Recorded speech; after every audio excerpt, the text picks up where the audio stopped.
على بالي وانا بتمنى مش هتصدق ايه كان حالي قبل ما القاك اللي كان بيفوت على بالي وانا بتمنى مش هتصدق ايه كان حالي قبل ما القاك كنت بحسب كل فرحة اشوفها بين قلبي كنت اقول اي همسة حلوة حلوة حلوة بين حبيبين كنت بحسب كل فرحة اشوفها بين قلبي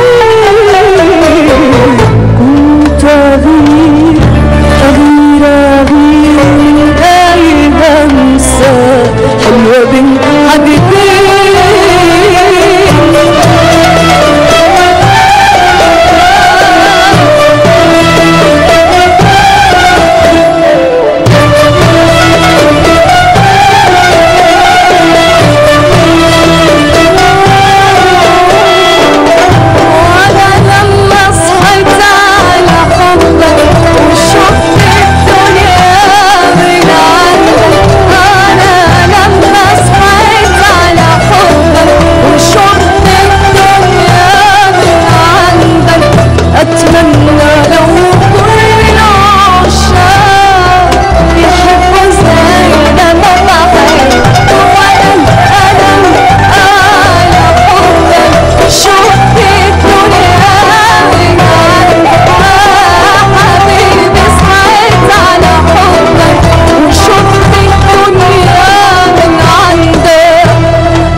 أشكر للفنانة سارة زكي أنها أعادتنا بصوتها إلى صوت وردة. هذا أمر يملأنا فرحا وحبورا.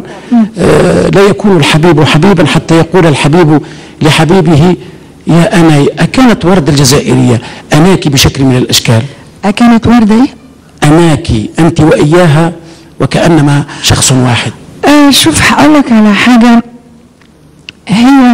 هي صداقتها جميلة حلوة، يعني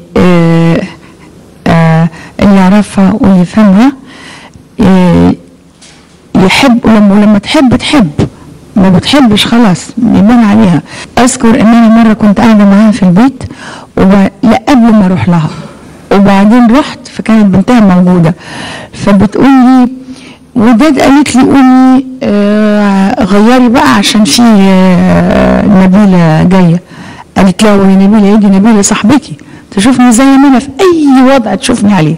قلت لها هو ده الكلام الحلو، لان انا كمان حسستني بالاحساس ان اللي بيعرف انسان بيعرفه لشخصه، مش لانه جاي في استقباله او هي قاعده في استقبال او بتنتظر، لا هي قاعده تتفرج على التلفزيون وجايه صاحبتها المقربه هتقعد معاها زي ما هي.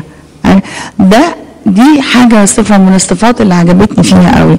عاده الواحد يقول ايه، لا حد جاي لي لا هتظبط شويه يعني لازم يشوفني بصوره تانية مختلفه. لا انا دخلت عليها قالت لي شفتي تقول ايه؟ لا انا قاعده كده مش هغير. فكنت احب تلقائيتها دي، احب الطبيعه اللي فيها، احب مفهومها للصداقه، الصداقه المظبوطه مش الصداقه المزيفه، لا مش الصداقه الخارجيه من بره زي جوه. يعني لما كنت اجي اقول لها انا في حاجه تقول لي ايه مالك وتعمل كده اهو. فلا يعني كويس ان الواحد يكون عنده في الحياه واحد او اتنين يحبوه قوي كده ويكونوا يخافوا عليه.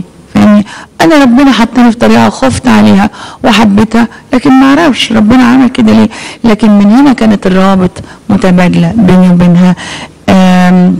انا بحبها، كنت ولا زلت بحبها ولا زلت هي صديقه المفضله عندي، الصديقه نمبر 1 هي عندي.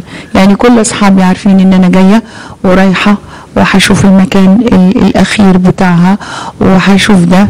ممكن يكونوا بيقولوا يا بختها رايحه مثلا هتسلم عليها وحشتها كده، لكن الروابط والصداقه اللي ربطتني بيها والحب اللي ربطني بيها ما حصلش مع حد تاني بقى بعديها الحقيقه. ما الذي تتذكرينه بالضبط وانت تقفين عند قبرها؟ ما الذي تذكرته من كل هذه اللحظات الاستثنائيه والجميله؟ هي رهبه في طبعا رهبه في يعني ان هي في المكان ده، شوف احنا فين وهي في المكان ده رهبه. يعني حسيت بالرهبه وصوتي ما قدرتش حتى طلبت لها، يعني قلت يا رب عايزه اطلب لها كل اللي قدرت، قلت لها وحشتيني، مش عايزين نرجع للاول عشان ما اعيطش. اوكي وحشتيني هذه اللفظه كثير كده لانها وحشتني بالفعل. وحشتيني عندها غنوه حلوه قوي، وحشتوني، هي وحشتنا كلنا اعتقد كده. صورها ما هي هذه التي يمكن ان تمر تباعا عن وردة الجزائرية؟ تباعا انا مش بشوفها وهي حاجة عملاقة على المسرح، وهي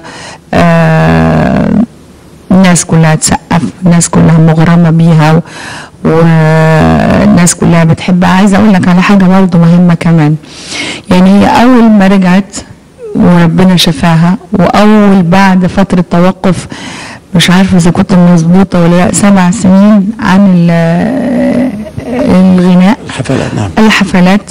اول حفلة لها كانت في بعلبك، وقالت لي انا رايحة بيروت وعايزة اشوفك هناك.